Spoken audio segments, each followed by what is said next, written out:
सभी साथियों का एक बार फिर से स्वागत है हमारे स्टडी चैनल पर। तो आज हमारा जो एग्रीकल्चर सुपरवाइजर में हॉर्टिकल्चर जो हमारा सब्जेक्ट है, उसमें टॉपिक होने वाला है हमारा फलदार पौधों की नर्सरी। और आपको इसकी पीडीएफ हमारे टेलीग्राम चैनल पर उपलब्ध हो जाएंगी। तो हम चालू करते हैं।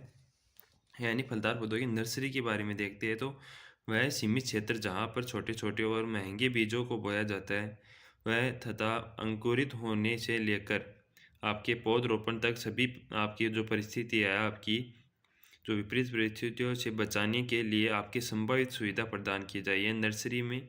यानी आपका एक ऐसे मान लो एक पौधे को तैयार करना, यानी किसी भी प्रतिकूल परिस्थिति में उसको तैयार करना और उसको अन्य स्थान पर भेजने के लिए तैयार करना। जैसे अब होती है प्याज की नर्सरी, तो प्याज में पहले हम बीज को छोटे छोटे पौध के रूप में तैयार करते हैं, जैसे पाले से बचाना और से बचाना, रोगों से बचाना।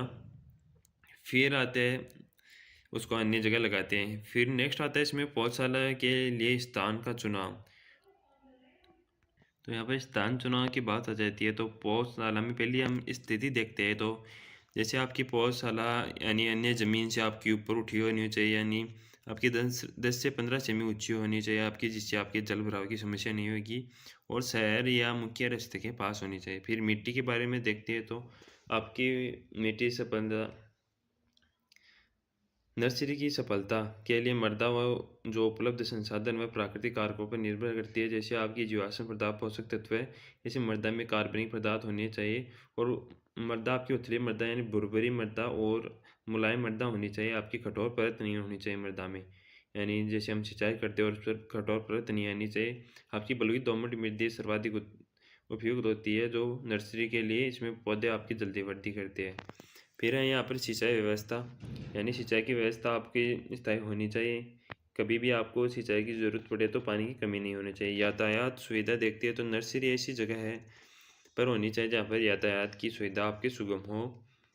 जीवाश्म खाद की उपलब्धता होनी चाहिए। आपके श्रमिकों की भी उपलब्धता होनी चाहिए जो सस्ते व आसानी से मिल जाए। इससे आपकी जो पौधशाला में ज़्यादा खर्चा नहीं आएगा। पौधशाला में खेत पौधशाला के लिए खेत तैयार करना, यानी नर्सरी चाहे छोटी हो या बड़ी, लेकिन इसके लिए विभिन्न कारकों और बातों का ध्यान अति आवश्यक है। जैसे पौधशाला के लिए खेत की जो घेराबंदी हो जाती है, उपकरणों की उपलब्धता और सिंचाई व्यवस्था। तो नर्सरी की योजना देखते हैं हम यहाँ पर। नर्सरी की सफलता व असफलता की कार्य योजना पर निर्भर करती है। अतः एक आदर्श पौधशाला का आपका निर्माण में योजना बनाने उस समय आपको किन बिंदुओं का ध्यान रखना चाहिए। तो कुछ बातों का ध्यान रखना चाहिए, वो निम्न है। हमारे 8 पॉइंट इनका ध्यान रखना चाहिए। जैसे कार्यालय व आवास स्थान, यानी नर्सरी के पास ही आपका आवास स्थान होना चाहिए जिससे आप देखभाल आराम से कर सके। स्थायी सिंचाई आपका खंड क्षेत्र होना चाहिए, यानी वहाँ पर आप आसानी से सिंचाई कर सके। खाद भंडार होना चाहिए। बीज बोने के लिए आपकी क्यारियाँ होनी चाहिए। स्थानांतरित क्यारियाँ भी होनी चाहिए। जैसे आप बीज बोले, आपके जो फसल जो पौध तैयार हो जाए तो फिर उसको अन्य जगह लगाने के लिए। मात्र वृक्ष खंड क्षेत्र होना चाहिए आपका। गमले व बीज पात्र क्षेत्र होना चाहिए। विशेष इकाई क्षेत्र होने चाहिए। गमले व बीज पात्र इसलिए काम लिए जाते हैं कि जो महंगे पौधे होते हैं, वो महंगे बीज होते हैं, उनको आसानी से लगाए जा सकें। फिर आगे बात करते हैं हम जो इन पॉइंटों के बारे में विस्तृत रूप से चर्चा करते हैं, यानी बीज बोने की क्यारियाँ। यानी आपकी जो क्यारियाँ होती है बीज बुआई के लिए, आपकी क्यारियाँ 1 मीटर तो चौड़ी और 3 मीटर आपकी लंबी होनी चाहिए। क्यारियाँ आपकी 10 से 15 सेमी यानी ज़मीन से ऊपर उठी होनी चाहिए। क्यारियों में जल निकास की उचित व्यवस्था होनी चाहिए जिससे आपकी नर्सरी पौधशाला में जो आदर जड़ गलन रोग है, आदर गलन रोग यानी इसे जड़ गलन रोग भी कहते हैं, ये नहीं होना चाहिए। ये सर्वाधिक जो होता है नर्सरी के अंदर ही होता है। फिर स्थानांतरित क्यारियाँ, ये क्यारियाँ बीज क्यारियों की अपेक्षा बड़ी होती है तथा इन क्यारियों में बीज क्यारियों ये पौधों के स्थानांतर क्यारियों में रखा जाता है। यानी पौध तैयार हो जाए तो उसको वृद्धि के लिए दूसरे स्थान पर ये लगाना जो उसके लिए अच्छा हो। फिर मात्र जो वृक्ष खंड आपका क्षेत्र है उसके बारे में देखते हैं। तो नर्सरी में भी यानी आपका यहाँ पर विश्वसनीयता है, यानी नर्सरी में विश्वसनीय मात्र वृक्ष खंड क्षेत्र होना चाहिए। यानी एक आपका खंड क्षेत्र होना चाहिए जहाँ पर आपको पौधों का लगा सके, उनका प्रवर्धन आपके यानी अच्छे से रख रखाव कर सके। इसमें ये है हम यहाँ पर नर्सरी के लिए बीजों का आपका उत्पादन प्रबंधन में काम आने वाले मातृ वृक्षों को संकुल डालियों का प्रयोग विश्वसनीयता के साथ किया जा सके। नर्सरी में महंगे व कीमती पौधों के बीजों को हमेशा गमलों और उनके पात्रों में ही उगाना चाहिए। फिर पौधशाला में मिट्टी जो तैयार करने का, तो उसके बारे में देखते हैं। तो किस प्रकार मिट्टी तैयार करनी चाहिए। तो पौधशाला में मिट्टी हमेशा समतल होनी चाहिए, यानी एक लेवल होना चाहिए उसका, जिससे आपका पानी का भराव न हो। पौधशाला में बीजों की बुआई आपके 1 से 1.5 माह पूरे अच्छी प्रकार से सड़ी हुई गोबर की खाद, कंपोस्ट या वर्मी कंपोस्ट खाद होनी चाहिए, जो आपकी यानी 20 से 25 किलोग्राम मात्र प्रति 10 वर्ग मीटर में, यानी आपके 10 वर्ग मीटर में 20 से 25 की जो आपके केजी आपकी कम गोबर की खाद या कंपोस्ट या वर्मी कंपोस्ट खाद काम में लेनी चाहिए। नर्सरी की मिट्टी में आपकी निर्जलीकरण करने के कारण के लिए आपके 1% जो फॉर्मेलिडिहाइड होता है आपका, उसको 4.5 से 5 लीटर पानी में घोलकर प्रति वर्ग मीटर मृदा में उपचारित कर मृदा को 2 से 3 दिन तक ढककर रखना चाहिए, जिससे मृदा में जो जीवाणु और कवक हो वह नष्ट हो जाएंगे और जो आपकी पौधा वो अच्छी होगी। मृदा में आपकी 15 सेमी की गहराई तक उपचारित करें, यानी 15 सेमी अंदर तक मृदा को उपचारित करें। मृदा में दीमक से बचाने के लिए आपको क्लोरीफायरी फोर्स का उपयोग करना चाहिए। फिर नेक्स्ट रहते हैं जो पौधशाला में पौध तैयार करना, यानी पौध कैसे तैयार की जाती है।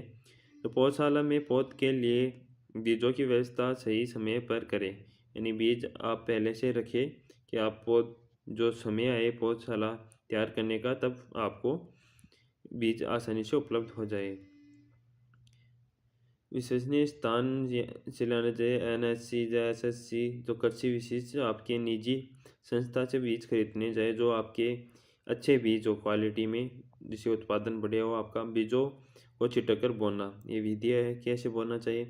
तो फल वाले पौधों व आपके गोभी वर्गीय जो सब्जियां आती है उनके छिटक कर बोना चाहिए, यानी जो छोटे आपके जो फलियां आपके पौधे होते हैं उन्हें छिटक कर बोना चाहिए। फिर पंक्तियाँ लाइनों में बीज आपके बुआई, जैसे आपके पपीता, अमरूद, फालसा, टमाटर, आपकी मिर्ची, बैंगन, प्याज आदि के बीजों को आपकी पंक्तियों में बोकर नर्सरी तैयार करनी चाहिए। बारीक बीजों को आपका 1 सेमी और बड़े बीजों को आपका 4 से 5 सेमी गहराई में बोना चाहिए। ये आपकी बीजों की गहराई है, जैसे आपका अंकुरन अच्छा होगा। और बीजों को आपकी जो यानी चॉप कर, यानी एक एक बीज को एक एक स्थान पर लगाकर आपकी तैयार की जा सकती है। तो इसमें आगे देखते हैं हम। तो फूलों की नर्सरी तैयार करना, जैसे फूलों की नर्सरी कैसे तैयार की जाती है। फूलों की नर्सरी के लिए क्यारी का आकार 1.0 मीटर चौड़ाई तथा 1.5 मीटर लंबाई होनी चाहिए। मृदा में आपकी 10 से 15 सेमी यानी ऊँटी होनी चाहिए, वो सभी आपकी, यानी कोई भी क्यारी बनाए तो सामान्य मृदा से आपकी जो क्यारी की मृदा है वो 10 से 15 सेमी ऊंची होनी चाहिए। फूलों की नर्सरी में पौधों की जो आपसी दूरी है वो 8 से 10 सेमी तथा बीजों की लगभग 1 सेमी गहराई में रोपा जाना चाहिए। फूलों के बीजों को बुआई से पूर्व जो आपके कवकनाशी आते हैं उनके द्वारा प्रति किग्रा बीज और 2 से 3 ग्राम आपके कवकनाशी की मात्रा में बीजों को उपचारित करना चाहिए, जिससे आपके कवक या जीवाणु इनका खतरा नहीं होगा। फिर यहाँ पर फूलों के बीज जो नर्सरी में बुआई में 3 से 4 सप्ताह के बाद रोपने के योग्य हो जाते हैं, अर्थात नर्सरी से निकालकर खेत में लगाया जा सकता है, यानी 3 से 4 सप्ताह में आपकी पौध तैयार हो जाती है। साग सब्जियों की नर्सरी, तो साग सब्जियों की नर्सरी देखते हैं, जैसे आपके टमाटर, मिर्ची, बैंगन, पत्ता गोभी, फूल गोभी हो गया, प्याज हो गया, तो इनके देखते हैं। सर्वाधिक नर्सरी की जाती है, जैसे तो एक तो आपकी जो गोभी होगी और मिर्ची और प्याज की। सब्जियों में बीजों को आपके 6 से 10 सेमी की दूरी पर और 1 से 1.5 सेमी की गहराई में बीजों को अंदर लगाना चाहिए। सब्जियों के लिए क्यारी की चौड़ाई आपकी 1 से 1.5 मीटर, लंबाई 2 से 3 मीटर रखनी चाहिए। क्यारी में ज़मीन प्रति जो मृदा में 10 से 15 सेमी उठी होनी चाहिए, सब में आपका जो समान होगा। बीजों में नर्सरी में बुआई पूर्व कीटनाशक और ये भी समय समान, यानी कीटनाशक आपके 2 से 3 ग्राम प्रति किग्रा बीजों को यानी उपचारित करना चाहिए, जैसे आपके जैसे आद्रगलन रोग हो गया है, यानी दीमक हो गई है, ऐसे रोगों से आपका बचाव होगा। जैसे सब्जियां आपके टमाटर, मिर्ची, बैंगन, आपकी पत्ता गोभी, फूल गोभी की नर्सरी में आपके 4 से 5 सप्ताह के रोपण के योग्य हो जाती है। जैसे प्याज की नर्सरी लगभग 6 से 8 सप्ताह में रोपण योग्य हो जाती है। सब्जियों की नर्सरी में आपके जल निकास की उचित व्यवस्था होनी चाहिए, जिससे नर्सरी में आर्द्र गलन रोग की समस्या उत्पन्न न हो। राजस्थान में आपके खरीफ प्याज अलवर अजमेर में उत्पादित किया जाता है। सामान्य आपके टमाटर, मिर्ची, बैंगन, पत्ता गोभी, फूल गोभी की नर्सरी आपके 250 वर्ग मीटर में तैयार की जाती है। प्याज की नर्सरी आपके 500 वर्ग मीटर में तैयार की जाती है। फिर फलों की नर्सरी कैसे तैयार करते हैं इसके बारे में चर्चा करते हैं, और ये इंपॉर्टेंट है, यहाँ से ज़्यादा क्वेश्चन पूछे जाते हैं।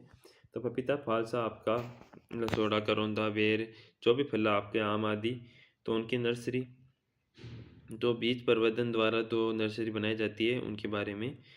फलों में अधिकतर पौधे का जो प्रवर्धन, जो प्रसारण होता है, वह एलैंगिक विधि यानी वानस्पतिक प्रवर्धन होता है। जैसे कलम ग्राफ्टिंग, आपकी वर्डिंग, ऐसी विधियाँ जैसे कलिकाइन विधि हो गई, मूलव्रंत विधि, और बीज द्वारा आपके तैयार किया जाता है।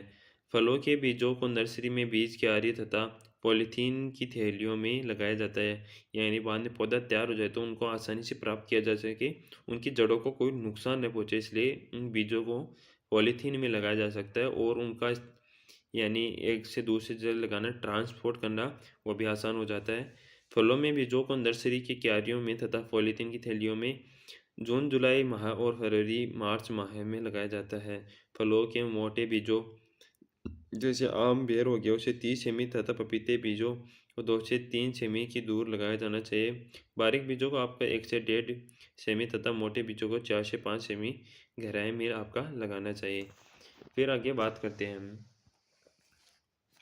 पपीते को।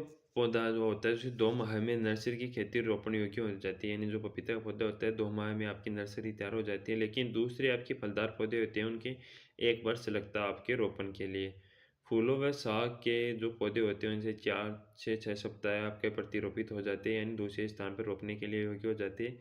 फलदार व बहुवर्षीय आपके पौधों को नर्सरी से मिट्टी के पिंड आपके सहित उठाकर ही खेत में लगाया जाता है। यानी आपके फलदार पौधे होते हैं उनको पॉलीथीन में इसीलिए लगाया जाता है कि उनकी जड़ों न टूटे, क्योंकि उनकी जड़ टूट जाती है तो फिर उनको समय लगता है दोबारा से लगने में, तो आपकी नुकसान होता है, नर्सरी में आपके टाइम अधिक लगता है, इसलिए आपको आर्थिक नुकसान होता है। इसलिए उनको पॉलीथीन समेत यानी लेकर आपके ले जाकर लगाया जाता है, जैसे जड़ें आपके हिलती नहीं है। नर्सरी की क्यारियों के प्रकार है ये। समतल बीज क्यारी जो बसंत और यानी ग्रीष्म ऋतु में आपकी उठी हुई जो बीज क्यारी है वो वर्षा ऋतु में, जिससे आपकी जल भराव की समस्या नहीं हो, और दसी हुई क्यारी आपकी शीत ऋतु में, जिससे आपकी पाले से बचा जा सकता है।